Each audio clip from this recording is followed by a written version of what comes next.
विश्वामित्र महामुनि आए। विश्वामित्र जी जब आए तो दशरथ जी को सूचना मिली और दशरथ जी महाराज ब्राह्मणों को लेकर, उन ऋषियों को लेकर उनके स्वागत के लिए चल पड़े।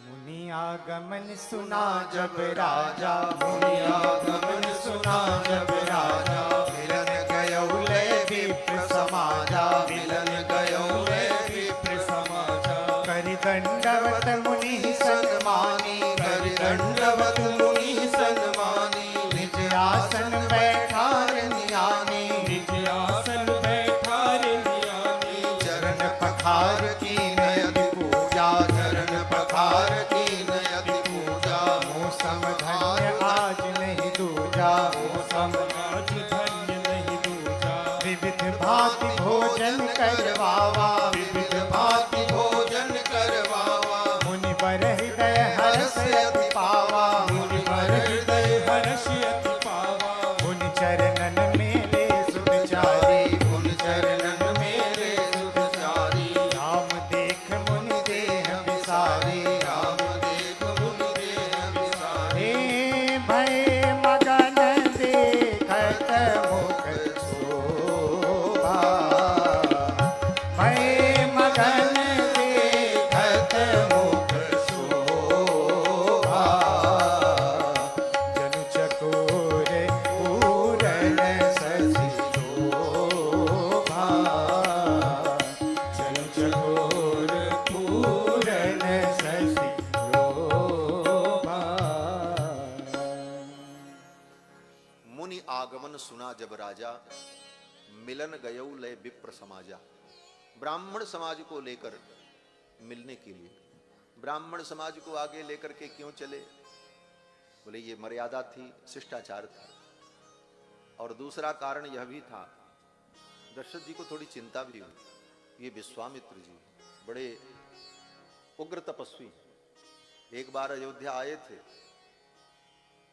सब कुछ ले लिया था, राजपाट सब ले लिया था विश्वामित्र जी ने, महाराज हरिश्चंद्र का। राजा दशरथ सोचने लगे ये बड़े उग्र तपस्वी हैं, अगर कहीं मुझसे कोई अशिष्टता हो गई, कुछ गड़बड़ हुआ तो कहीं शाप दे देंगे तो क्या होगा? क्योंकि विश्वामित्र जी तो गरम दल के नेता हैं। ये ऋषियों में भी दो दल है, एक गरम दल एक नरम दल। गरम दल के नेता कौन है? बोले विश्वामित्र, भृगु जी महाराज।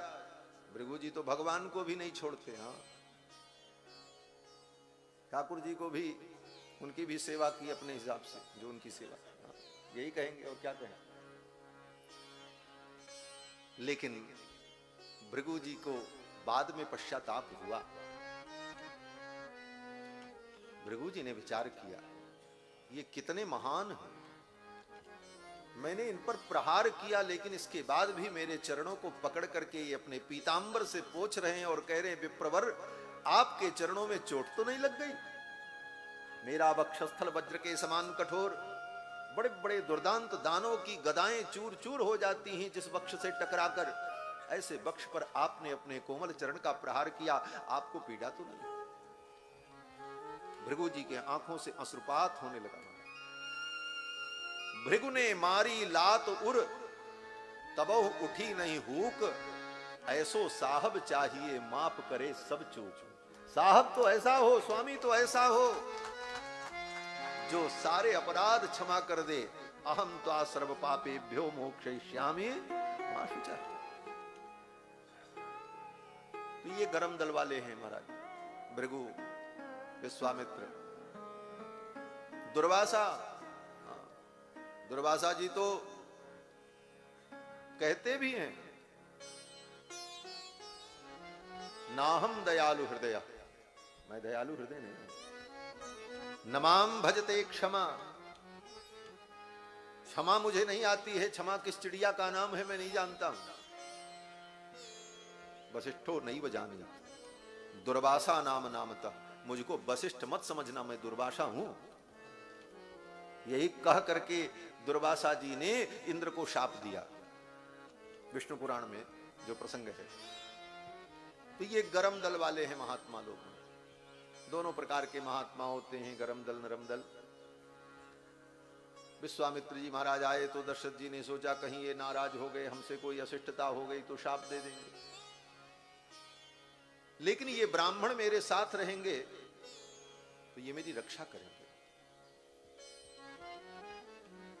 ब्राह्मण के शाप से, ब्राह्मण के कोप से ब्राह्मण ही बचा सकता है, दूसरा कोई नहीं बचा सकता। दुनिया का कोई अस्त्र शस्त्र रक्षा नहीं कर सकता। ब्राह्मण के कोप से, ब्राह्मण के शाप से अगर कोई बचा सकता है तो ब्राह्मण की कृपा और ब्राह्मण का आशीर्वाद ही बचा सकता है, दूसरा कोई मार्ग नहीं। राजा परीक्षित को ब्राह्मण का शाप हुआ तो राजा परीक्षित का कल्याण करने के लिए ब्राह्मण ही आए, सुखदेव आए और सुखदेव की वाणी से उनका कल्याण हुआ। एक ब्राह्मण की वाणी का शाप हुआ तो दूसरे ब्राह्मण ने अपनी वाणी से उनको शीतलता प्रदान की और उनके मृत्यु को भी मंगलमय बना दिया। अर्थात ब्राह्मण हमारी रक्षा करेंगे, इस भाव से दशरथ जी महाराज उनको आगे लेकर के चले। मुनि आगमन सुना जब राजा, मिलन गयो लय विप्र समाज। करी दंडवत मुनि ही सन्मानी, दंडवत किया, साष्टांग प्रणाम किया और लेकर के आए। मधुपर्क विधि से पूजा की। सराज्ञ प्रतिगृह्यार्घम शास्त्र दृष्टेन कर्मणा। शास्त्र की विधि से एक अतिथि का पूजन जैसे किया जाता है, मधुपर्क विधि जिसको कहते हैं, जिसको अर्हणा विधि कहते हैं, उस विधि से दशरथ जी महाराज ने विश्वामित्र जी का पूजन किया। विवाह के अवसर पर वर का पूजन जिस विधि से होता है, मधुपर्क विधि से 6 लोगों का पूजन उस विधि से करना चाहिए। श्रुति कहती है षडर्घ्या भवन्ति, 6 लोग जो होते हैं वो अर्घ्य होते हैं, पूज्य होते हैं, उनकी मधुपर्क विधि से पूजा करनी चाहिए। उन 6 में राजा, स्नातक, गुरु, ऋत्विज और अतिथि और वर, कन्या का वर। तो वर का पूजन भी उसी प्रकार होता है, राजा का पूजन भी उसी प्रकार होता है। और उस मधुपर्क विधि के पूजन का बड़ा महत्व है। मधुपर्क विधि से यज्ञ में ऋत्विजों का पहले पूजन किया जाए, तब उनका वरण हो। तो पूजन करने वाले व्यक्ति के घर में अगर कोई सूतक हो जाए तो सूतक की प्रवृत्ति नहीं होती, क्योंकि यज्ञ कर्म प्रारंभ करना, बीच में सूतक आ जाएगा तो गड़बड़ होगा। तो सूतक की बाधा न हो कर्म समाप्ति पर्यंत, तो मधुपर्क विधि से यजमान अगर पूजन करे ऋत्विक का पहले, तो फिर सूतक बीच में आ जाए तो उसे सूतक नहीं लगता। और यज्ञ कराने वाले जो ऋत्विक आए हैं, उनके घर में अगर सूतक हो जाए तो कर्म कैसे कराएंगे? तो मधुपर्क विधि से उनका पूजन अगर किया गया है तो उनको भी सूतक की प्रवृत्ति नहीं होती, इसलिए। और राजा को ऐसे भी सूतक नहीं होता, राजा के लिए सूतक का विधान नहीं। राजा सूतक मनाए तब तो उसके कितने रिश्तेदार, नातेदार, प्रजा भी सब उसके अपने ही हैं, कई दिन उसका राजकाज चलेगा। इसलिए राजा के लिए सूतक का निषेध किया है शास्त्र में। राजा को सूतक उतक नहीं लगता है। राजा को सूतक में क्षौरादि कर्म कराने के लिए भी कोई अनिवार्यता नहीं होती। स्मृति शास्त्रों में इन सभी विषयों पर खूब चर्चा है। तो मधुपर्क विधि से दशरथ जी महाराज ने विश्वामित्र जी का अर्चन किया। सराज्ञ प्रतिगृह्यार्घम शास्त्र दृष्टेन कर्मणा। निज आसन बैठारे ने आनी, चरण पखार कीन अति पूजा। चरण धोया, पूजा किया और कहा, मौसम आज धन्य नहीं दूजा। आज मैं धन्य हो गया, आप मेरे द्वार पर पधारे, मेरा आतिथ्य आपने स्वीकार किया। और पूजन करने के बाद दशरथ जी महाराज ने विश्वामित्र जी को भोजन कराया। ब्राह्मण की सब सेवा कर दो लेकिन भोजन न कराओ तो सब बेकार है। ब्राह्मण को तो भोजन कराओ बढ़िया, तृप्त हो जाए, फिर तो उसके रोम रोम से आशीर्वाद प्रकट होता। हाँ, रोम रोम से आशीर्वाद। विश्वामित्र जी थके मांदे आए थे, दशरथ जी महाराज ने भोजन कराया। विविध भांति भोजन करवावा, अनेक प्रकार के सुंदर सुस्वाद व्यंजन भोजन कराए। मुनिवर हृदय हरसी अति पावा। अब विश्वामित्र जी महाराज तो जंगल में रहते थे, कभी कंदमूल, कभी फल, कभी पानी, इसी से काम चलता था। आज दशरथ जी के दरबार में विविध प्रकार के जब व्यंजन मिले तो विश्वामित्र जी महाराज विविध भांति भोजन करवावा। मुनिवर हृदय हरस अति पावा, खूब पाया, छक करके पाया प्रसाद, तृप्त हुए। और जब तृप्त हो गए विश्वामित्र जी, तब दशरथ जी ने अपने चारों पुत्रों को बुलाया और कहा, बेटा गुरु जी को प्रणाम करो। और विश्वामित्र जी से कहा, हे मुनिवर, आप मेरे इन बालकों को आशीर्वाद दो। पुनि चरणन मेले सुतचारी। चारों पुत्रों को विश्वामित्र जी के चरणों में प्रणाम कराया। पहले प्रणाम नहीं कराया, पहले ही ला करके बेटों को प्रणाम कराते, बोले महाराज आशीर्वाद दो, तो विश्वामित्र जी आशीर्वाद देते। विश्वामित्र जी तो नाराज हो जाते, राजन कैसी बात करते हो, अभी मैं थका मांदा आया हूं, न बैठने के लिए तुमने कहा, न पानी पूछा, न पूजन किया, न आतिथ्य किया, और आशीर्वाद। फोकट में आशीर्वाद नहीं मिलता। फोकट में क्या आशीर्वाद मिले, कुछ सेवा करो तब आशीर्वाद मिले। तो आशीर्वाद पाने की विधि क्या है, बोले इस चरित्र से सीख लो। हाँ, विश्वामित्र जी आए तो दशरथ जी महाराज पहले उठ करके गए, स्वागत किया। कोई महापुरुष आवे तो पहले स्वागत के लिए जाओ, फिर उनके स्वागत पूर्वक उनको लेकर के आओ, आसन दो उनको। निज आसन बैठारनी आनी, अपने ही आसन पर दशरथ जी ने उनको बैठाया, अपनी गद्दी ही सौंप दी, महाराज इसी पे बैठो। रहने ठहरने की व्यवस्था की। चरण पखार कीन अति पूजा, पदरावणी की, चरण धोया, चंदन लगाया, माला पहनाई, मधुपर्क दिया, और फिर सुंदर सुस्वाद व्यंजन भोजन कराए। और जब भोजन करा करके उनका सत्कार कर लिया, विश्वामित्र जी तृप्त हो गए, तब पुत्रों को बुला करके आशीर्वाद दिलाए। कोई आए तो पहले स्वागत करो, उसको आसन दो बैठने के लिए, रहने के लिए।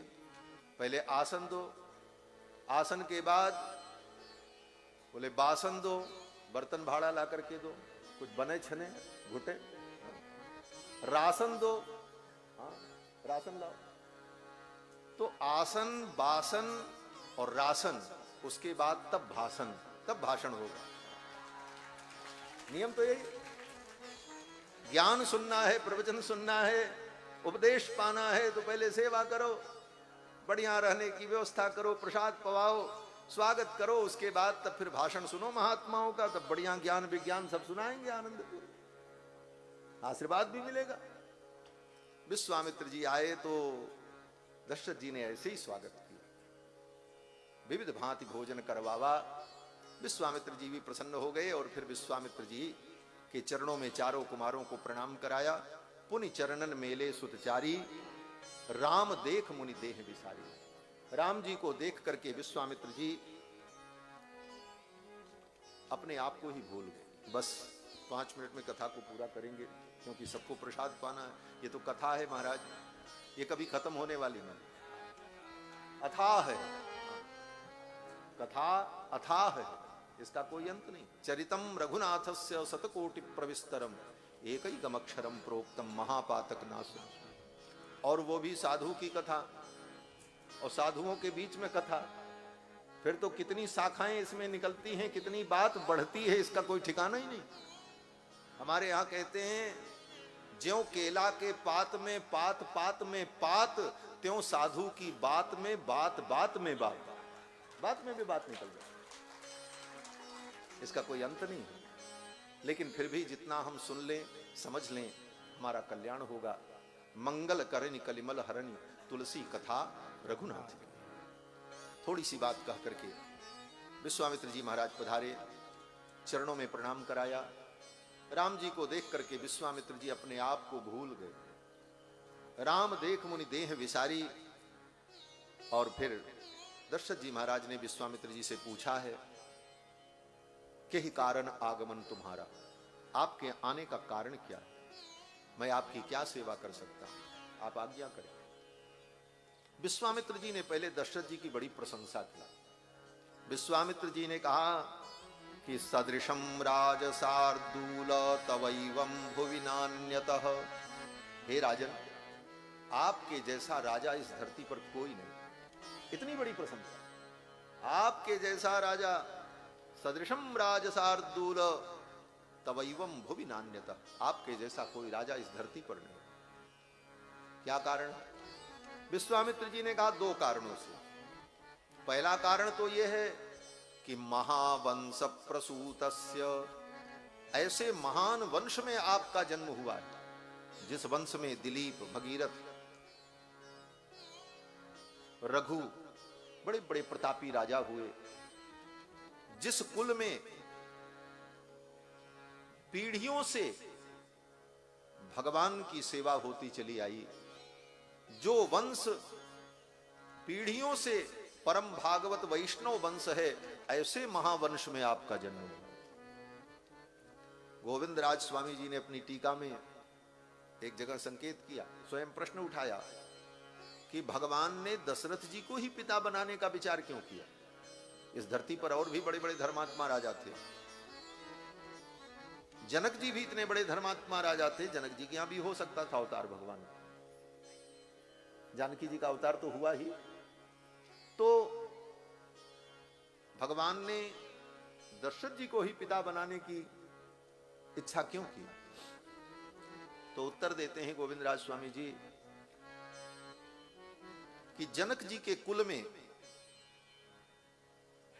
श्री रंगनाथ भगवान की सेवा पीढ़ियों से होती चली आई, और रंगनाथ भगवान जिनके कुल में सेवित रहे पीढ़ियों से, ऐसे पवित्र वैष्णव कुल में और ऐसे वंश में अवतार लेने के लिए भगवान ने विचार किया। रंगनाथ भगवान की सेवा उस कुल में होती रही, रंगनाथ भगवान का अनुग्रह था, और रंगनाथ ही तो राम जी हैं। राम जी में रंगनाथ में कोई अंतर थोड़ी, भगवान तो राम जी हैं। इसीलिए हमारे यहां संप्रदाय में दक्षिण के आचार्य लोग भगवान किसको कहते हैं? बोले भगवान शब्द का पर्याय उनके यहां है पेरुमाल। पेरुमाल माने भगवान, तो पेरुमाल माने भगवान, तो भगवान तो फिर राम जी हैं, इसलिए राम जी को पेरुमाल, पेरुमाल कहो तो भगवान। फिर रंगनाथ जी कौन है? बोले वो पेरिय पेरुमाल, बड़े भगवान है, पेरिय पेरुमाल। राम जी पेरुमाल, वो पेरिय पेरुमाल। तो पहले से बड़े भगवान वहां विराजमान थे। बड़े भगवान, छोटे भगवान, भगवान भी छोटे बड़े थोड़ी होते हैं, भगवान तो एक ही होते हैं। कहते हैं हाँ एक होते हैं, लेकिन वो बड़े भी कभी दिखते हैं, कभी छोटे भी दिखते हैं। अणोरणीयान महतो महियान, तो मानो महतो महियान रंगनाथ भगवान इतना विशाल विग्रह, और अणोरणीयान माने अत्यंत छोटे, तो वही रंगनाथ भगवान अत्यंत छोटे बन गए और बालक बन करके दशरथ जी के पुत्र बन करके प्रकट हुए और कौशल्या की गोद में खेलते हैं। कबहु उछंग कबहु बरु पलना, मात दुलारई कहि प्रिय ललना।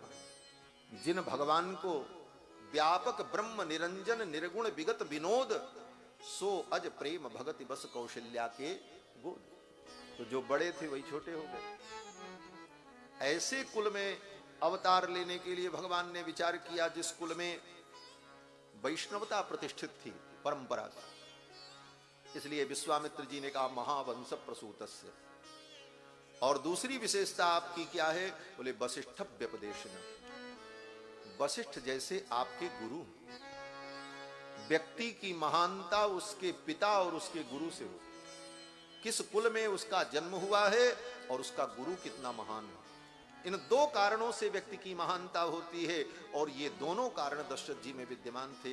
विश्वामित्र जी ने कहा ऐसे पवित्र वंश में आपका जन्म हुआ है, और आपके गुरु जी जो हैं वशिष्ठ जी महाराज, वो साधारण नहीं है, अद्वितीय है। ऐसे महान। तो गुरु की महिमा, गुरु की कृपा भी उसके महिमा का और उसके यश का विस्तार करती है। ये सब विश्वामित्र जी ने कहा, और फिर अपनी समस्या बताई। हम तो राम जी को लेने आए हैं, आप इनको हमें दे दो, इनको लेके जाएंगे, इनके द्वारा हमारे यज्ञ की रक्षा होगी। अब बड़ी लंबी चौड़ी बात हुई है, और विश्वामित्र जी ने अपनी बात कही। दशरथ जी महाराज घबरा गए, ये मेरे राम को ले जाएंगे, मैं तो मर जाऊंगा, इनके बिना तो मैं रह नहीं सकता। इनके बिना मेरे प्राण नहीं रहेंगे। अंत में दशरथ जी ने मना ही कर दिया, मैं नहीं दूंगा अपने राम को। विश्वामित्र जी ने कहा, आप चिंता मत करो, राम सत्य पराक्रम है, मैं जानता हूं, आप इन्हें मेरे साथ विदा कर दो। अहम वेद्मि महात्मानम रामम सत्य पराक्रमम, मैं जानता हूं ये सत्य पराक्रम है, आप इनको नहीं जानते हो।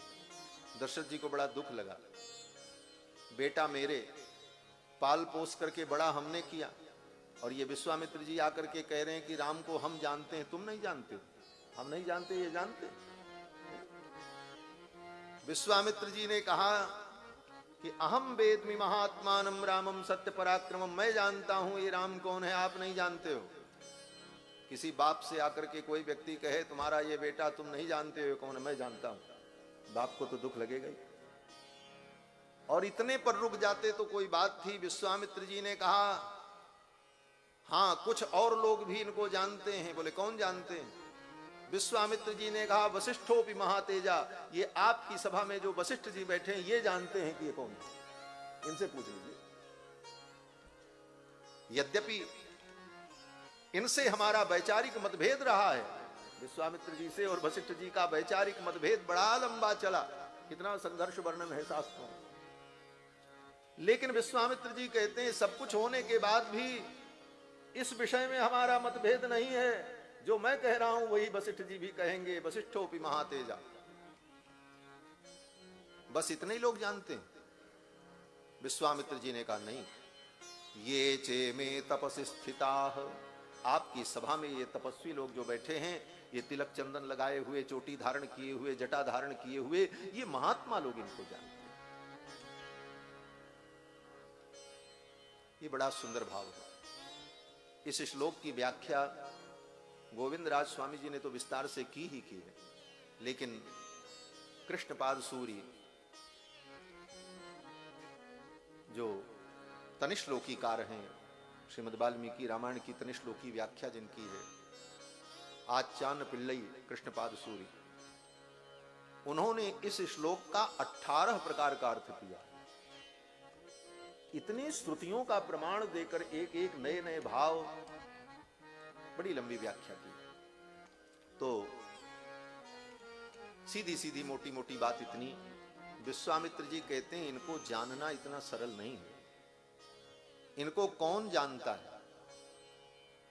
मानो विश्वामित्र जी ने जो नाम लिया है, अपना नाम लिया वशिष्ठ जी का और तपस्वियों का, उस नाम में, उस सूची में कोई राजा, कोई व्यापारी, कोई पद प्रतिष्ठित व्यक्ति नहीं, सब महात्मा ऋषि मुनि, सबका नाम तो वही है। वशिष्ठ भी वही, विश्वामित्र भी वही और तपस्वी।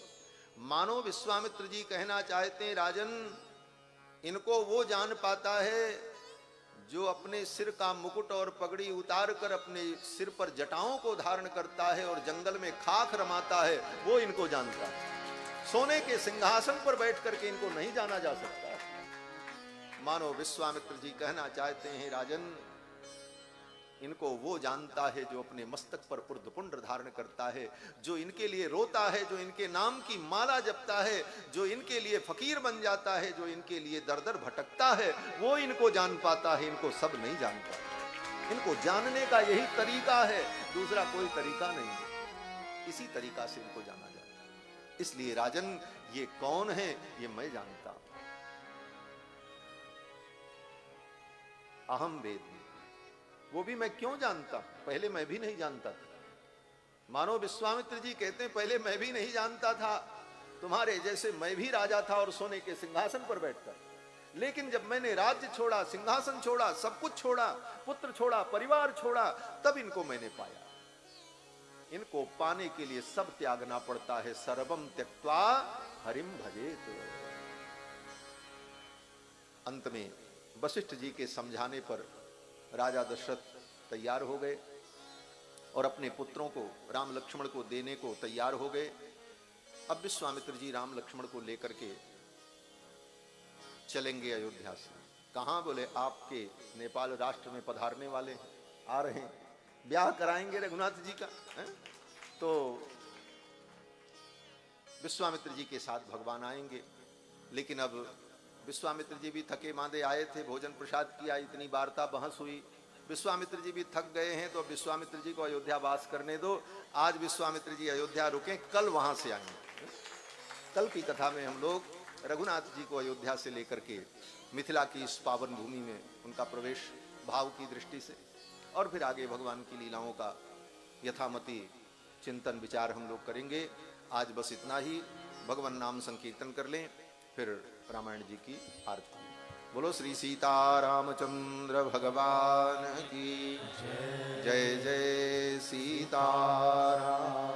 श्री राम जय राम जय जय राम, श्री राम जय राम जय जय राम, श्री राम जय राम जय जय राम, श्री राम जय राम जय जय राम, श्री राम जय राम जय जय राम, श्री राम जय राम जय जय राम, श्री राम जय राम जय जय राम, श्री राम जय राम जय जय राम, श्री राम जय राम जय जय राम, श्री राम जय राम जय जय राम, श्री राम जय राम जय जय राम, श्री राम जय राम जय जय राम, श्री राम जय राम जय जय राम, श्री राम जय राम जय जय राम, श्री राम जय राम जय जय राम, श्री राम जय राम जय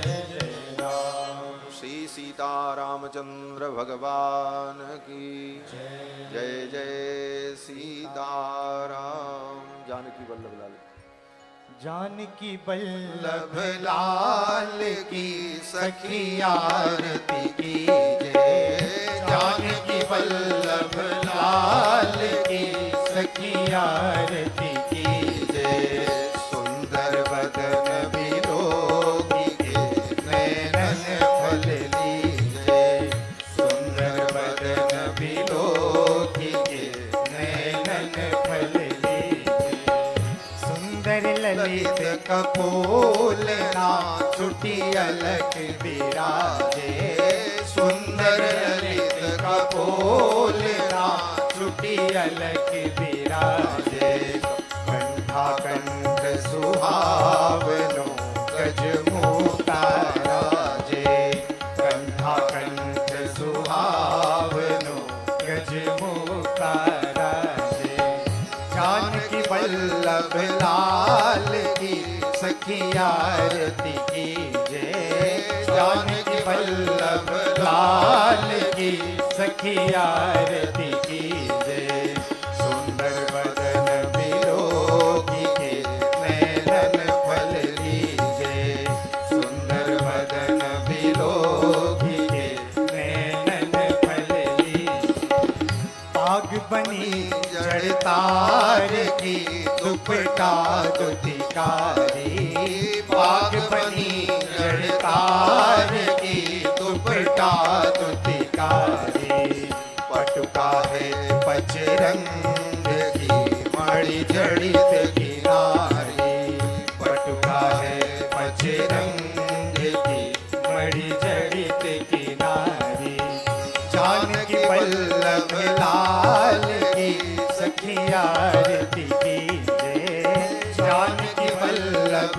लाल की सखी आरती की जय, सुंदर बदन विलोकी के नैनन फल लीजे, सुंदर बदन विलोकी के नैनन फल लीजे, सिया झुकी सोहे लाल चूनरी शोभायति न्यारी, सिया झुकी सोहे लाल चूनरी शोभायति न्यारी, रसिक अली की स्वामिनी निरखत छवि भारी, रसिक अली की स्वामिनी निरखत छवि भारी, जानकी वल्लभ लाल की सखी आरती की जय, जानकी वल्लभ लाल की सखी आरती की जय, सुंदर बदन विलोकी के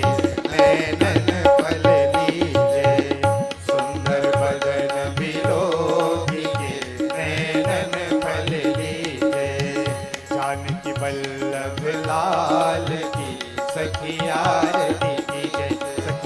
आरती की जय, सखी आरती की जय। आरार्तिक्यं समर्पयामि जलेन शीतलीकरणम् आरार्तिक्यग्रहणं पुष्पै देवाभिवन्दनं हरिः ओम् यज्ञेन यज्ञमययन्त देवास्तानि धर्माणि प्रथमान्यासन्न तेहनाकं महिमानः सचन्त यत्र पूर्वे साध्याः सन्ति देवाः ॐ रामाय रामभद्राय रामचन्द्राय वेधसे रघुनाथाय नाथाय सीताया पतये नमः। मंत्रपुष्पाञ्जलिं समर्पयामि श्रीपुराणपुरुषोत्तमाय नमः। श्री सीतारामचंद्राभ्यां नमः। बोली श्री सीतारामचंद्र भगवान की, श्री अयोध्यानाथ भगवान की, श्री राम कथा महोत्सव की जय जय सीताराम।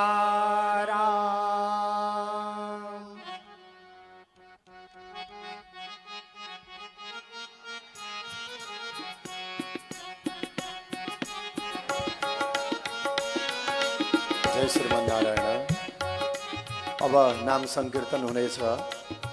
भोलि श्री राघवाचार्य स्वामीजी महाराजलाई बिहान यहाँ आश्रममा बस्ने देश विदेशबाट आउने भक्त सज्जनहरूले उहाँसँग दर्शन भेटको लागि बिहान नित्य अर्चना वन्दनासँगै 9 बजेदेखि 10 बजेसम्म। जय श्रीमन्नारायण, जय श्रीमन्नारायण।